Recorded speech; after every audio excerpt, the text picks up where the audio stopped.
Hey y'all, Melissa here at Twin Oaks Family Farm in rural Southeast Ohio, USA. Thanks for joining me here at Twin Oaks Farm Poultry on YouTube. We appreciate it. This is one of our Saturday show and tell and share videos. It's August 31st, 2024, and I have some wonderful, great products to share with you today. Products that are American made, products that are farm made, and products that are useful in everyday life. I can't wait to show you these, and I'll get to show you a website that you can actually access and that you can shop on, that you can reach out and communicate on to the maker of these products, that you can order from. So it doesn't matter if you're not here in rural Southeast Ohio, USA. If you see something that you're interested in, you can actually go over to the maker's website and check it out. And there's no deal, no kickback, no money changing hands for this. These are just great products that we use here at our home.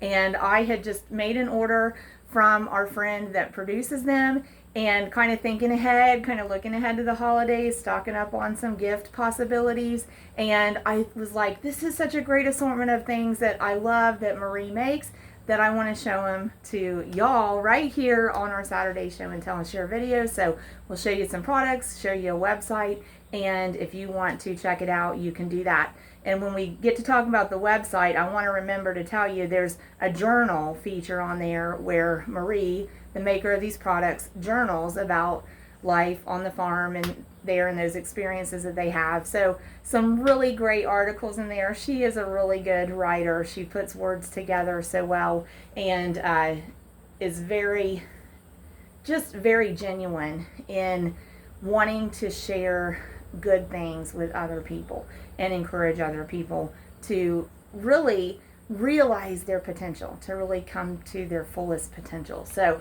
we'll look at that. Okay, so we'll look at that. So that's the main thing today. Also though, before we would finish the video up, we're going to go over to the meat bird production barn. Seldom do we take a look at the meat bird production barn when the floor space is empty. It is currently empty, and that seems kind of counterintuitive. Why do we want to look at an empty building? But just kind of show you what it's like in flux when we're between flocks, when we're buttoning up one, finishing up the details of production on a flock that just finished, and simultaneously thinking ahead to getting ready for a flock that's coming in. We have about a week downtime between the two. In a perfect world, you know, we might have multiple floor spaces to raise birds where we let just used floor space sit totally empty for like 27 plus days. But we have found that we are able to manage the floor space and the floor condition to be able to do about 3 flocks back to back on the same floor space and manage it well. In fact, the last 2 flocks, we just had a single day in between those 2 flocks. So that's a quick turnaround. We're really grateful to have a week between, because this last flock was kind of challenging. And so when we're over in the barn space, we'll kind of talk about some of the mountains and valleys of that experience. Because, you know, as I frequently say, life is kind of just a series of mountaintops and valley depths. So mountains and valleys. So anyway, and then we'll also tell you some of the YouTube channels that we enjoy, which is kind of predictable week to week. I kind of like to stick with the same things. I'm a creature of comfort. I like routine, I like predictability, I like simplicity, but every now and then we sneak a new one in. So at any rate, but let's take a look at these great products. We're here in our freezer shed on our little farm, and this is where we have our poultry stored and where we often meet clients for client pickups. And while we're kind of on that train of thought, I want to encourage y'all, wherever you live, for whatever products you use, if you can seek out local sources, local makers, local producers, local farmers, local ranchers, and especially thinking of the farm products, the ranch products, the produce, the protein, the maybe soaps, body care, maybe there's things for a household that are made on a farm, and maybe you can seek that out in your area. Undoubtedly, agriculture is important, and I'm really extending the term agriculture here to the relatively small farmers, the not corporate farm operations that are putting food in supermarkets. I'm really extending here to kind of the small farms. And even some of the small farms are huge operations that employ a lot of people, but the small farms, the staples of local areas where farming is an important part of the economy. Wherever you are, please seek out local farmers, ranchers, and producers and try to source foods from them, try to source products from them directly. As I was saying, no doubt, undoubtedly, consumers need agriculture, and they need the small agriculturalists, the small farmers, the small ranches, the small producers. Yes, consumers need agriculture because agriculture produces food and we all need to eat. But correspondingly, as a producer and kind of representative of farmers and ranchers and producers, we also acknowledge that agriculture needs consumers. So please, I'm encouraging you, please seek local sources for produce, protein, any products that farmers and ranchers make in your area, and try to source them from local farms, local agriculture as much as you possibly can, because it really is challenging to run farms. The financial aspect of it is challenging. The physical exertion of it is challenging. The mental kind of anguish of planning all the details and keeping livestock thriving and keeping crops alive in the midst of whatever extreme weather conditions there are, all of it is challenging. And your farmers really have a heavy load on their shoulders just dealing with the finances and the unpredictable weather and all of the physical exertion. And when we collectively source from farmers, they're able to keep producing, and that's something that benefits all of us. So putting that out there, that's one of the reasons we have this channel, is to promote agriculture. We say heart local ag, meaning support local agriculture wherever local is for you, and source things you need from farmers and producers as often as you possibly can. And here's a great example of some really cool products made by a local producer in my area. I'm going to show you every one of them that I have sitting there, talk about them, show you the website, and just want to share that because we are so proud of our friend Marie at Down the Rabbit Hole Acres, where these things come from, for all of her work that she does and the beautiful, useful things that she produces. So that's one example of production. Let me show you another, and this one hits closer to home for me. My family raised this. Okay, so that's some of the whole chickens. I think we got, so this is from the last flock that not the one we just took to the processor, but the one before that. It had 400 chickens in it. These are examples of whole chickens. These are whole chickens left whole. Those are whole chickens cut into 8 pieces already in their packaging. And we got like 50 of those, and we have about 28 left. And we would have got this produce, or this product, we would have got this product back to us like August 1st. The very end of July, very beginning of August, we started filling orders, getting it out to customers, and this is August 31st, 2024. So we had 50 of those, about 28 left, and I've got about 14 whole chickens left. I think we had about 150 whole chickens. Okay, so, and this freezer has chicken breast in it. It's only about half full. We probably had 250 packages of chicken breast then, based on the numbers I just ran through. And then that freezer has thighs and drumsticks in it, and it's about half sold out. So we really have, I'm going to turn this back around and we'll get right back to those products. But as I was saying, consumers need agriculture, but agriculture needs consumers. This right here, this is a testament to, we could not continue to raise Cornish short crust meat chickens and produce poultry if we could not sell it. So the fact that like August 1st, I filled this freezer, the 2 small freezers, and another big freezer that's an upright but similar size. We filled all those freezers with chicken August 1st, essentially. And right now, August 31st, if I condensed all of what's left, it would fit into part of this freezer.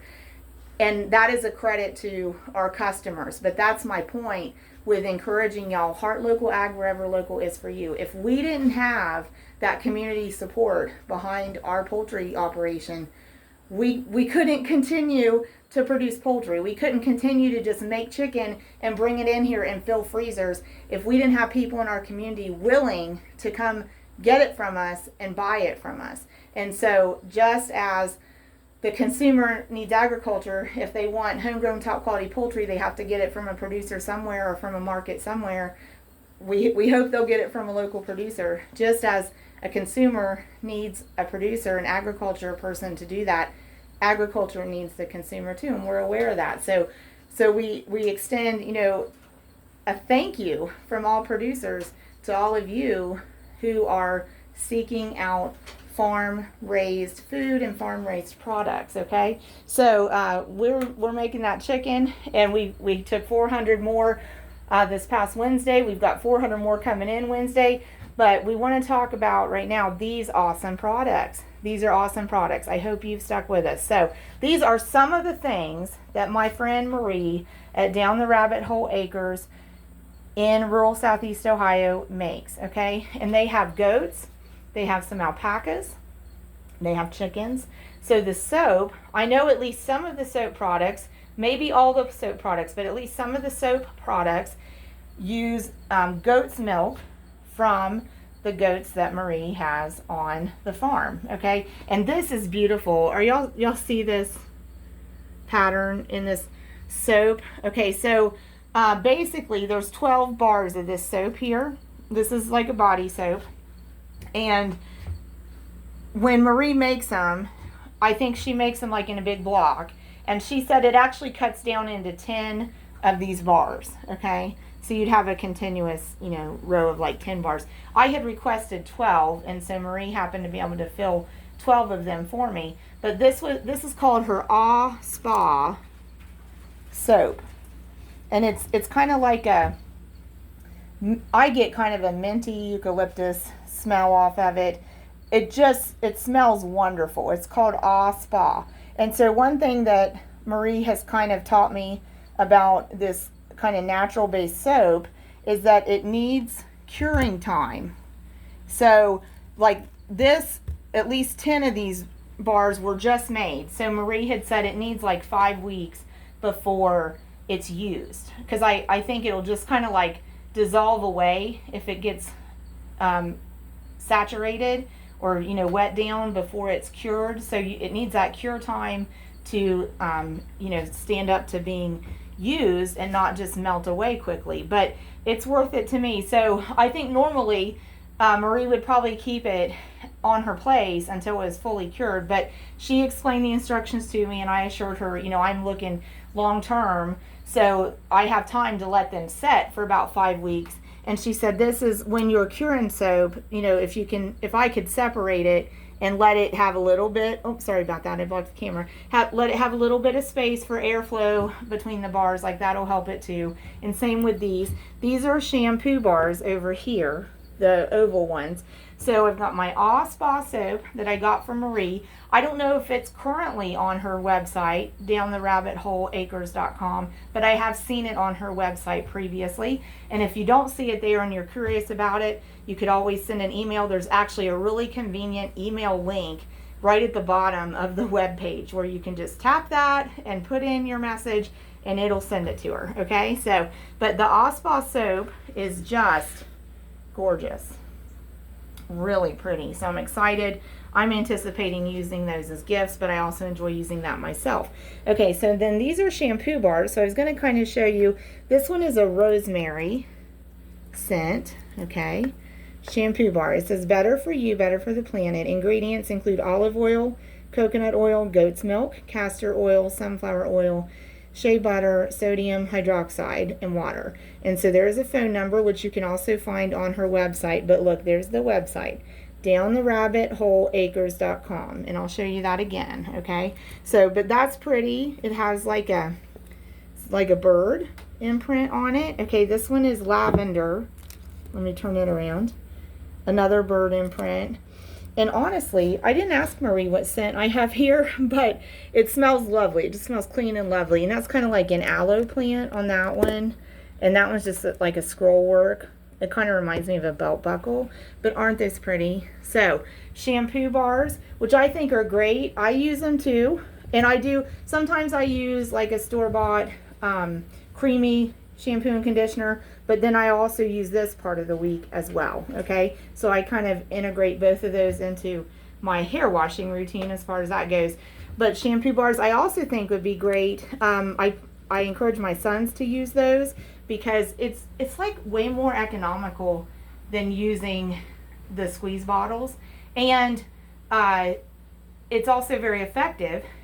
And so the thing with, like getting used to using a shampoo bar is I just kind of have to remind myself, to make sure it's staying dry between uses so that the water is not just like hitting it every shower and washing it away all the time while it's not in use. So, kind of a little adjustment. But, I was going to tell you, I also like this for our pets. Like we have little dogs, a couple of dogs. Y'all have met Gus and Tanner on different occasions that go in and out of the house with us. So I like those for our pets too. So anyway, moving over to this stuff. This is a salve that I really, really like. Lavender chamomile salve. Simply gentle protection and moisture for your skin. Okay, and that could be available at her website as well. See that? www.downtherabbitheholeacres.com. Okay, this one has grapeseed oil, jojoba oil, lavender, chamomile, vitamin E, beeswax. There you go. Okay, and I've even taken this and mixed with honey, half and half. Honey that I have here, raw honey, actually made just right here near where I live by some friends of ours that we source from them. And this by itself makes a great cream, like bug bites, any skin irritation. I will use it on my face. I don't know that it's necessarily promoted for that on its label or anything, but I like it for that. But I'll also mix it half and half with honey and use it as a face cream as well. So, okay, and here's another one that Marie makes. Nature's Best Balm, Protecting and Healing Lip Balm. Okay, so here we go. Coconut oil, beeswax, grapeseed, and olive oils. Peppermint, self-heal, calendula, plantain, those herbs. Peppermint essential oil, sweet orange essential oil. And there's your website again.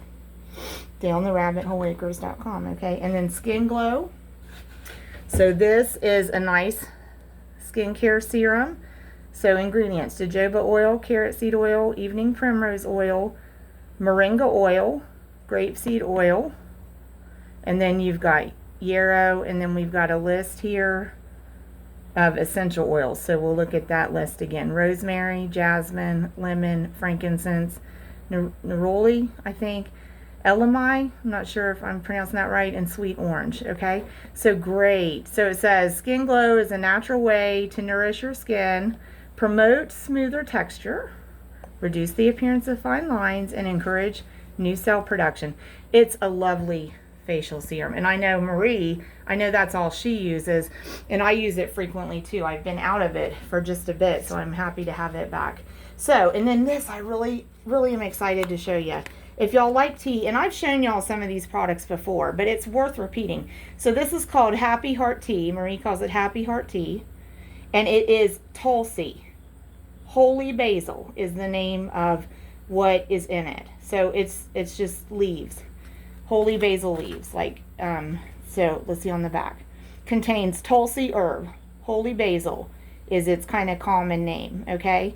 Steep 1.5 tablespoons of the herb into 6 to 8 ounces of boiling water for 3 to 8 minutes, depending on your personal preference. Strain out herb and enjoy. This is so good. This is so good. I really enjoy that tea. If you like tea, I think that's one that I would highly recommend. Did y'all read the front of it? Holy basil, used for ages to ease the pain of heartache and reduce the effects of stress. It also improves respiratory health, increasing the efficient use of oxygen, resulting in better strength and endurance. Enjoy a cup often. So there is, I'm turning this camera around. So there is a wonderful tea. I drink that tea and love it. Had a couple cups last night after we got home from the football game. And Marie has other tea options as well that she makes, but I have to say I think that's my favorite. Sometimes I put a little sugar in it, sometimes I don't. It has a really distinctive but really pleasant, appealing taste to me. I love its flavor.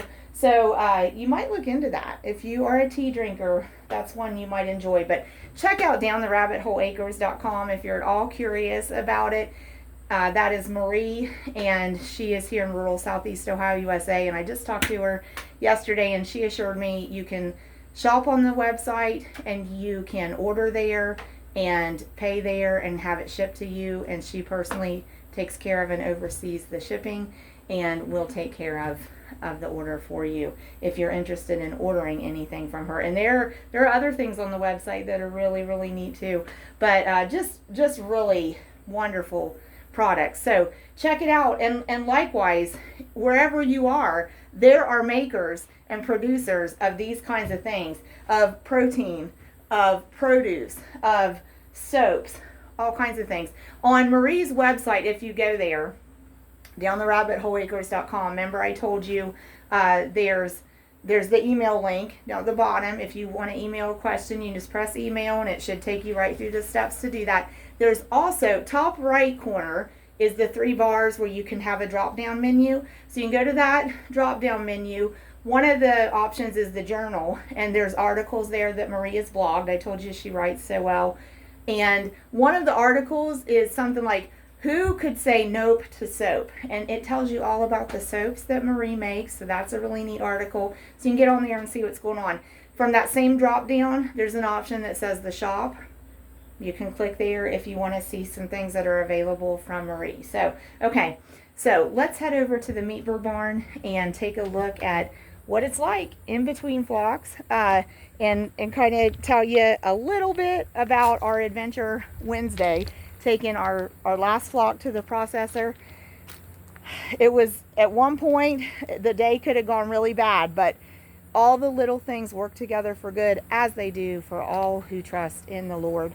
And we had some flaws in the slaw, but you know what? We just praised the Lord for it, said thanks for the lesson, and trusted it over to Him, and it all worked out good. So I want to tell you about that. So let's take a peek in here. So remember, we just finished up 405 Cornish rock cross meat chickens, and that's what we raise to get the chicken that you saw in the freezer. Okay, so the pen is kind of in a mess, I guess, as far as the state of things. We do still have a couple of the fans running, and we have the doors wide open all around the barn, and we're leaving the doors open and a couple fans running 24/7 because we want to dry all of this floor space out. But that's something I do want to show you. If you're raising livestock, including chickens, even though they're small, you know that livestock can be messy, and you know that livestock produce a lot of manure, and you know that manure is really messy and stinky, and manure attracts a lot of flies too in hot climates, right? But I wanted to show you this floor, this bedding material, because I want to point out to you about our operation. This is something that struck me when I came into the barn this morning. And so remember, birds left Wednesday, and this is a Saturday. But as we look at this floor condition, and I know it's just pine shavings. I know that's all I'm showing you right there, okay? But that's exactly what I want to show you. When we really invest a lot of energy and thought into management of our livestock, we can give them a good quality of life while they're in production, even though they're in production to go be butchered and processed into a consumable meat for human food. Okay? What I think is so cool about when I stepped into the barn this morning just to take a look at where we're at between flocks and what kind of survey what needs done yet, that's what stuck out to me about the building is the floor condition. We just took 405 birds off of it. They had been on it for 35 days. And before them, we had 425 plus birds on it for about 40 days. So this last group that came off of it, this floor is exactly how it was when they came off of it Wednesday. It looks pretty clean for a barn. It looks pretty clean for a livestock space. It looks pretty clean for having had 400 chickens on it at the end of poultry production. So I just wanted to show y'all that, because that's the kind of care that producers that we know invest in their agricultural operations. You know, we wanted our birds to have a healthy place to live, a safe place to live, and so we take care of the feed, the water, the supplies, the birds, the floor condition, the ambient conditions. But it's striking that 400 birds recently came off of this floor, and it looks like fresh bedding. So that's really a striking thing. Now, we do have work to do in here. Okay, that being said, we actually are going to bring a tiller in here, like that you walk behind, like you would use in your garden. We're actually going to bring a tiller in here. We're going to clear the floor space, bring a tiller in here, and we're going to till up everything that's on the floor and break it up loose, and then let it sit. So we'll probably be doing that either today or first early in the morning before it heats up again. We'll get all the floor material tilled, okay, and then it'll sit a couple days, and I think the plan will be to put fresh bedding on top of it. All right, and then we have birds moving in Wednesday. So as far as looking ahead, we have birds moving in Wednesday. So the things that have to be done, let me show you what we have to do before that. We got to clean these little feed trays. They got to all be ready to go. We got to clean all these waters and trays back up. There's one sitting there. Got to clean all that stuff back up, okay? That's what they're going to start with for food and water. We also will probably have to drop some of these heat lamps, because our birds that move in will want it to be 95 degrees Fahrenheit. We're hoping that temperatures drop. We've had real feel like 100 for about a week, by late in the day. So we're really hoping we don't have that next week. We'd like to have 75, 80, but if it's 75 or 80, that's actually too cool for hatchlings. So we'll need targeted warmth from these heat lamps, at least overnight and part of the day, maybe for a week or two. But we'll probably drop these lamps. We'll verify by plugging them in that all the light bulbs are working. When the birds move in, we won't need to run fans right away, so we won't have any of those in use. So everything like the big waters, the fans, the boards, the height boards for the feeders and waters, we'll remove, because they sit on them. You can just barely see that one there. So we'll remove all that from the floor space, and all that will be in here is the little feed trays and little water trays, probably in this area here. I don't think we'll set up a temporary wall or anything. We'll just have the lights hang in there where we want the birds to get targeted warmth, and if they want the warmth, they'll stay there, and if they're comfortable, they'll have whatever floor space they want. So we'll start with just their feeders and waters in here on the floor. We actually have these freezers they're not plugged in, they're just there for feed storage. And there's 15 bags maybe in that one, I think. Well, it probably spread out between both of them. And so that was actually feed left over from the previous flock that should not have been. Our target feed consumption was they should have eaten that. They didn't eat it. So they had a struggle. This last flock, I think I mentioned that out there, right? It was mountains and valleys with them.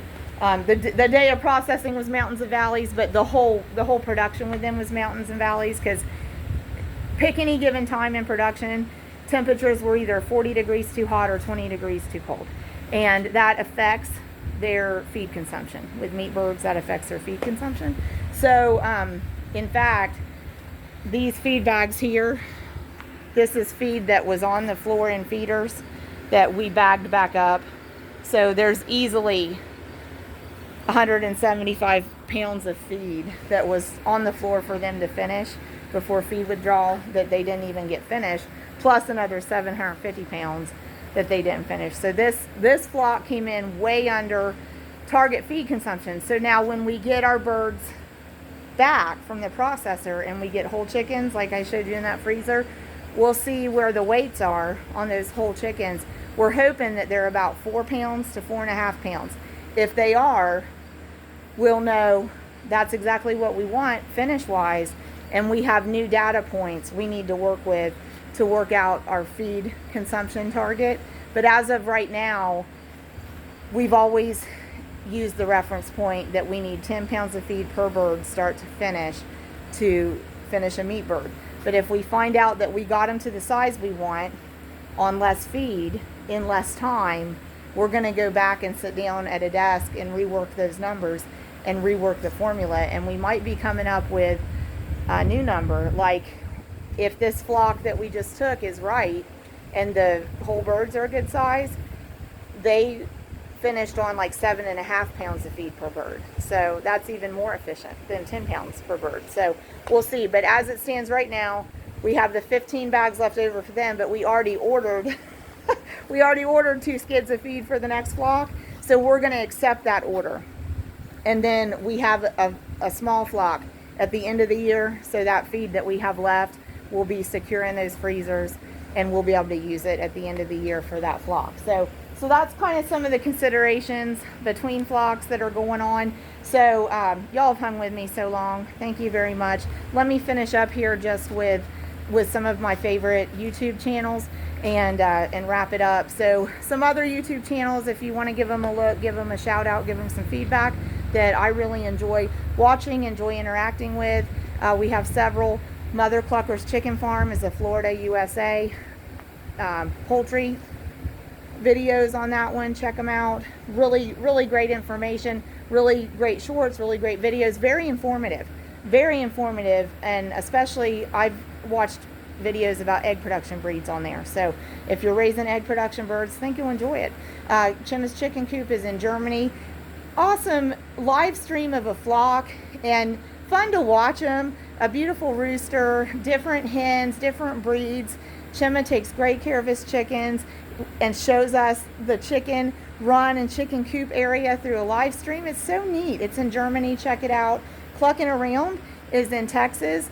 Love it. A backyard flock. Oh, there's these little bantams and these little frizzle chickens. We don't have anything like that. Like we have the white stocky meat birds, and we have about 60 egg production chickens, and we have different breeds and they're cute, but I don't have any of those frizzles and bantams. They're so cool. And so they have a neat coop. That's Cindy there, and she enjoys her chickens, so check that out. Texas, USA. Hi Miss Family Farm out west, USA. A young man working on a hatching egg business, working on a chicken business, has a involvement in family farm. Some fun videos on there, neat videos to watch. Check that out. And John Hicks Banjo, Ohio guy, great sound on there. Check him out. You like bluegrass music? Check that out. And y'all, Farmer Always is up in Canada. Ranch and family. It's so neat. You don't know these people in person, but you know these people through this media platform, and I really enjoy Farmer Always. These are folks that I could picture myself like, having a front porch session with, sitting down and visiting and learning about their agricultural experience up in Canada, and chatting with my husband and I about agricultural experience in the United States of America, and just I love their videos because you see the ranch life, you see the Canadian scenery. Check them out. Farmer Always in Canada. So I'm going to go with those today, telling you about those channels.